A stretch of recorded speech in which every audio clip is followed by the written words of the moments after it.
உங்களுடன் ஸ்டாலின் அப்படின்ட்டு. இதுக்கு முன்னாடி யாருடன் இருந்தார் ஸ்டாலின்? ஜாஃபர் சாதிக்குடன் போதை மருந்து விற்பனை செய்து கொண்டிருந்தாரா, அல்லது ஞானசேகரனுடன் கும்மி அடித்துக் கொண்டிருந்தார்?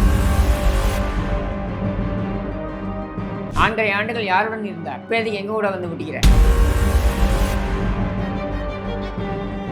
உங்களுடன் தத்தின்னு வையே, உங்களுடன் திருட்டு பயல்னு வையே, உங்களுடன் தரித்திரம்னு வையே, உங்களுடன் காமராஜரை பற்றி பேச வேண்டும் என்றால் இந்த அடிப்படை இல்லாத நிலையில அடிப்படையை வழங்கினார் அப்படின்றத நம்ம சொல்லலாம். சரியா? இது காமராஜர் யாரு? நம்ம கருணாநிதி.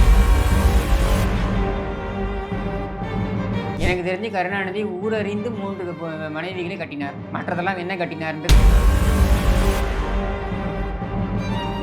மருத்துவமனையில் பார்த்தீங்கன்னா அப்படியே லுங்கியை கட்டிக்கிட்டு இருந்தது. இந்த லுங்கியை பார்த்தால் எல்லோருக்கும் அச்சம். ஏன் துவைக்கலையா? லுங்கி, அதுக்குள்ளே போட்ட ஜட்டி, இதையெல்லாம் எடுத்து திராவிட ஏதோ ஒரு 3 நாள் ஹாஸ்பிட்டலில் படுத்துட்டு வந்து 30 நாள் அலப்பறை தாங்க முடியல. போய் வேலையை பாரு. இது ஒரு முள்ள மாதிரி, அது ஒரு கேப் மாதிரி. இதில் என்ன பெரிய அப்படி நண்பான்னு என்ன ரெண்டும் போய் இந்த எச்ச சிகரெட்டு பிடிச்சிருக்கு.